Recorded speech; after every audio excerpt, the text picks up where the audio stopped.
Saudi अरब वाले कश्मीर भूल गए, यूएई वाले कश्मीर भूल गए, फलस्तीन भूल गए, उन्होंने अब्राहम अकॉर्ड कर लिया, उन्होंने नरेंद्र मोदी जी को 370 और 35 ए करने के बाद हार डाल दी है। ये तो हम पहले ही छोड़ डाल रहे हैं। कंपनीज तो बिल्कुल नहीं आ रहे। क्यों नहीं आ रहे हैं भाई? भारत और यूएई ने $100 बिलियन को प्लान किया है ट्रेड का। अब आप देखें कि ये कितनी बड़ी जो है वो इन्वेस्टमेंट है जो उन्होंने की है। दुबई में बहुत से इंडियंस हैं जिनका अपना मतलब बिजनेस है वहाँ पे, और बहुत से बिजनेस हैं, एक नहीं बहुत से बिजनेस हैं। पाकिस्तान उसके मुकाबले में कुछ भी नहीं है। न्यू इंडो पैसिफिक डॉक्ट्रिन है, वो कहती है कि भारत जो है उसको हमने खित्ते की लीडरशिप देनी है। घी, तेल, चीनी, आटा, मुर्गी के गोश्त की जो कीमत है तारीखी सतह पर पहुंच गई है। पाकिस्तान को हमेशा कंपेयर किया जाता है भारत के साथ, ये बिल्कुल ज्यादती होगी। उसकी वजह ये है भारत कस्टमर है, आप फकीर हैं, आप मांगते हैं। दुबई का चाहिए था, वो इधर पाकिस्तान में इन्वेस्ट करते हैं, लेकिन अगर उन्होंने इंडिया में किया तो अच्छी बात है। और उधर पहले बहुत ज्यादा गुर्बत है, पाकिस्तान में कम नहीं है लेकिन उधर ज्यादा है जो ये है पॉवर्टी का रेशो, तो उधर किया तो उनका फायदा हो जाएगा। चलो बेचारों का। यूएई इंडिया की तरफ बढ़ रहा है, अपना हाथ आगे बढ़ा रहा है एक मुस्लिम मुल्क को छोड़ के। सऊदी अरब और यूएई को भी देखा यार मैं कहाँ अलाइन करूं, मैं किसके साथ मेरा लॉन्ग टर्म इंटरेस्ट है। FATF में जो हम आज तक फंसे हुए हैं ना, ये वही वो ड्रग्स के पैसे हैं, वही वो गन्स के पैसे हैं, ये वही वो गलत कामों के पैसे हैं, ये वही ह्यूमन स्मगलिंग के पैसे हैं जो आज तक हमें फंसा के रखा हुआ है जिन्होंने। हम आगे बढ़ना चाहते हैं मगर ये ऑल कंट्रीज जो है वो हमें आगे आने नहीं देना चाहते। उनका एक ही मकसद है कि जी मुसलमानों को दबा दो। भी पहले भी इन्होंने किया था इन्वेस्ट उधर अफगानिस्तान में, और इनकी किस्मत बुरी कि उधर भी इनकी इन्वेस्टमेंट जो है वो डूब गई। अब इनकी अपनी डूबी है, ये चाह रहे बाकी जो कंट्री उनकी भी डूबे, अब अपने मुल्क में लाके उनका नुकसान करना चाह रहे हैं, जैसे उनका अपना अफगानिस्तान में हुआ ना। अब ये चाह रहे हैं दुबई का भी हो ताकि हमारे इक्वल आ जाए। इमरान खान साहब ने तो कह दिया कि इंशाअल्लाह आगे भी IMF के पास जाएंगे, ये कोई आखिरी दफा नहीं है। भारत यूएई ने $100 बिलियन को प्लान किया है ट्रेड का। भारत जो है उसको ये एडवांटेज है कि वो तकरीबन अपनी 40% जो ट्रेड है वो अपनी जो अरब ममालिक के साथ, अरब वर्ल्ड के साथ करेगा। अब आप देखें कि ये कितनी बड़ी जो है वो इन्वेस्टमेंट है जो उन्होंने की है। सऊदी अरब वाले कश्मीर भूल गए, यूएई वाले कश्मीर भूल गए, फलस्तीन भूल गए, उन्होंने अब्राहम अकॉर्ड कर लिया, उन्होंने नरेंद्र मोदी जी को 370 और 35 ए करने के बाद हार डाल दी है। ये तो हम पहले ही छोड़ डाल रहे हैं, ये तो हम कर रहे हैं। ये तो भाई आपने गूगलियां मारी हुई हैं, आप कामयाब हैं इसमें। कंपनीज तो बिल्कुल नहीं आ रहे। क्यों नहीं आ रहे हैं भाई? इसलिए प्राइम मिनिस्टर साहब के आपके रेगुलेशंस और आपके टैक्स रेट्स और आपके पावर चार्जेस ऐसे हैं कि कोई आएगा ही नहीं। कि जब 370 कश्मीर का मसला था, जब पाकिस्तान एंगेज था पूरे तरीके से कश्मीर में, उस वक्त आपकी मिडिल ईस्ट स्टेटें जो थी वो बुला के मोदी साहब को अपने हाईएस्ट अवार्ड देती रही। फिर उसके बाद दुबई ने जाके कश्मीर के अंदर हैवी इन्वेस्टमेंट के जो प्रोजेक्ट हैं वो शुरू कर दिए। तो इस वक्त पाकिस्तान उस चीज में अकेला तनहा होता जा रहा है। उसकी वजह यह है कि सारी दुनिया चीजें अपनी खोल रही है, ट्रेड की तरफ तवज्जो दे रही है। हमारे प्राइम मिनिस्टर हर जहां खड़े होते हैं वो रियासत मदीना के गीत गाते हैं। दुबई में मुत्तहिदा अरब इमारात में बहुत से इंडियंस हैं जिनका अपना मतलब बिजनेस है वहाँ पे, और बहुत से बिजनेस हैं, एक नहीं बहुत से बिजनेस हैं। पाकिस्तान उसके मुकाबले में कुछ भी नहीं है। वहाँ पे बड़ी बड़ी जो मल्टीनेशनल कंपनी है ना वो इंडिया की ही है, और उनके बगैर उनकी ट्रेड चल नहीं सकती। इतना मतलब उनका स्ट्रांग होल्ड है वहाँ पे कि ये जो हमारे लोग भी जाते हैं ना ये भी उन्हीं के पास काम करते हैं।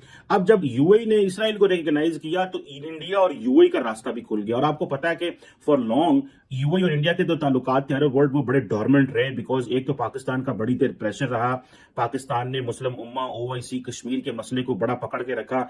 अब वो सारी चीजें जो हैं वो पीछे हट गई हैं और वो कहते हैं कि फाइन नहीं, हमने ये नहीं करना। न्यू इंडो पैसिफिक डॉक्ट्रिन है, वो कहती है कि भारत जो है उसको हमने खित्ते की लीडरशिप देनी है।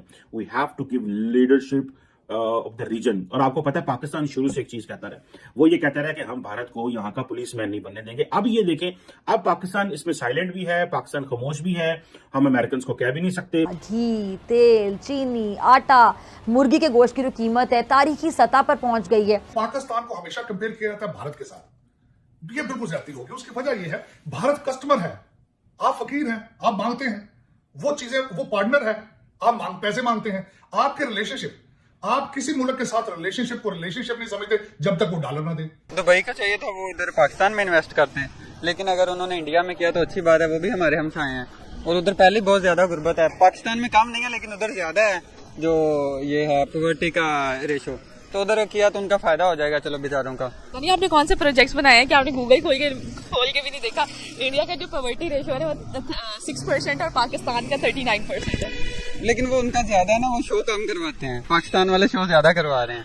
वो अपने आप को गरीब दिखाते हैं कि ताकि इधर भी कोई इन्वेस्ट करे। मैं इस्लामाबाद में एक मॉल में गया तो वहाँ बड़ी अच्छी ज्वेलरी थी, तो मैंने कहा आप कहाँ से मंगवाते हैं, मैंने हालांकि 6-8 माह पहले की बात है, तो वो फैमिली मेरे साथ थी, तो उन्होंने कहा जी कि ये तो इंडिया से आती है। तो मैंने कहा इंडिया से कैसे आती है, मैंने कहा दुबई जाती है, दुबई से पाकिस्तान आती है, ठीक है। और वो बहुत अच्छी ज्वेलरी थी, मतलब वाकई ये जो एग्रीमेंट हुआ इससे तकरीबन 80% जो इनके ऊपर जो टैरिफ्स लगते थे वो खत्म हो गए। और रिपोर्ट में ये भी बताया गया कि हुकूमत ने कमर्शियल बैंकों से 45 करोड़ 70 लाख डॉलर का कर्ज हासिल किया है, और जो एशियाई तरक्याती बैंक है उसने पाकिस्तान को 45 करोड़ 99 लाख डॉलर कर्ज फराहम किया है। अब दूसरी जानिब आलमी मार्केट में खाम तेल की कीमतों में इजाफे और डॉलर के मुकाबले में जो रुपए की तारीखी बेकदरी है, उसके बायस 1 नवंबर से पेट्रोलियम मसनूआत की कीमतों में मजीद इजाफे का इम्कान है। भारत के साथ ये जरूर कंपेयर करें कि उनका करप्शन इंडेक्स में नंबर 85 है, साइज में आपसे 6 गुना ज्यादा बड़े हैं। स्विट्जरलैंड के अंदर करप्शन का पैसा आपसे निस्बतन कम है उनका, वहां पे उससे कंपेयर करें आप उनके साथ कंपेयर करते हैं कि दुनिया के साथ रिलेशनशिप किस तरह है,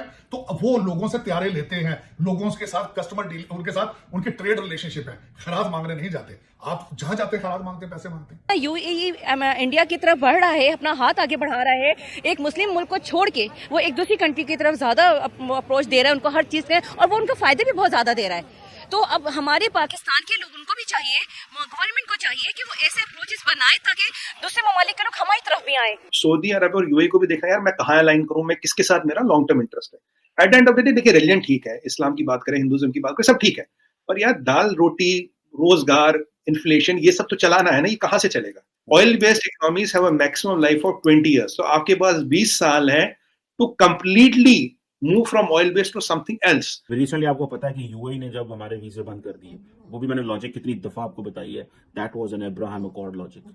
इसको समझना बहुत जरूरी है दोस्तों। अगर हमने फ्यूचर में हमने अपने मिडल ईस्टर्न पार्टनर्स को ना समझा, अब वो पुरानी लीडरशिप नहीं है, ये 70s 80s की लीडरशिप नहीं है, 90s की लीडरशिप नहीं है जो कि पाकिस्तानियों को हर चीज देगी। इंडिया जो है वो कनाडा के साथ फ्री ट्रेड एग्रीमेंट साइन कर रहा है, इसराइल के साथ फ्री ट्रेड एग्रीमेंट चल रहा है, इंडिया यूरेशियन इकोनॉमिक यूनियन जो है वो बन रही है, यूरोपियन यूनियन के साथ हम यूरोपियन यूनियन से जाके जो है वो जीएसपी प्लस स्टेटस लेते हैं, वो और तरीके से बात कर रहे हैं। FATF में जो हम आज तक फंसे हुए हैं ना, ये वही वो ड्रग्स के पैसे हैं, वही वो गन्स के पैसे हैं, ये वही वो गलत कामों के पैसे हैं, ये वही ह्यूमन स्मगलिंग के पैसे हैं जो आज तक हमें फंसा के रखा हुआ है जिन्होंने। हम आगे बढ़ना चाहते हैं, मगर ये ऑल कंट्रीज है ना, वो हमें आगे आने नहीं देना चाहते। उनका एक ही मकसद है कि जी मुसलमानों को दबा दो, इनको इकोनॉमी की तरफ से, मईशत की तरफ से, इवन थिंग ऑल चीजों से इनको जो है ना इतना डिग्रेड कर दो कि कभी सर उठा ही ना सके। इसी वजह से ये लोग दूसरे ममालिक के साथ तो करते हैं डील, हमारे साथ नहीं करते। सारा टाइम आपका एजेंडा इस्लामोफोबिया होगा। जब आपने मगरब को अनॉय कर लिया कि कौन है वज़ीर आज़म, ओ जी इस्लामोफोबिया का मसला जी इनका, ये तो इमरान खान साहब ने तो कह दिया कि इंशाअल्लाह आगे भी IMF के पास जाएंगे, ये कोई आखिरी दफा नहीं है। हमें उनके साथ आज की डेट में ट्रेड बहाल करनी चाहिए, खासतौर पे इंडिया के साथ। नहीं, दुश्मनों के सहारे पे, दुश्मनों के बल बोते पे अपनी इकोनॉमी नहीं बेहतर करनी चाहिए, ये खुद अपने अंदर सलाहियत होनी चाहिए। आप दुश्मनों का सहारा लेके अगर तरक्की कर रहे हैं तो उसका क्या फायदा है। इससे भी पहले भी इन्होंने किया था इन्वेस्ट उधर अफगानिस्तान में, और इनकी किस्मत बुरी के उधर भी इनकी इन्वेस्टमेंट जो है वो डूब गई। अब इनकी अपनी डूबी है, ये चाह रहे बाकी जो कंट्री है उनकी भी डूबे, आप अपने मुल्क में ला के उनका नुकसान करना चाह रहे हैं, जैसे उनका अपना अफगानिस्तान में हुआ ना, अब ये चाह रहे हैं दुबई का भी हो ताकि हमारे इक्वल आ जाए। इंडिया जब जैसे मुस्लिम कंट्री के साथ मिलजुल रहे हैं, तो इससे तो यही साबित होता है कि वो पाकिस्तान को कमज़ोर करना चाहते हैं, और पाकिस्तान को चाहिए कि वो अपने ताल्लुकात मुस्लिम कंट्री के साथ स्पेशली कि ऐसे इंप्रूवमेंट करे कि इंडिया को आने का मौका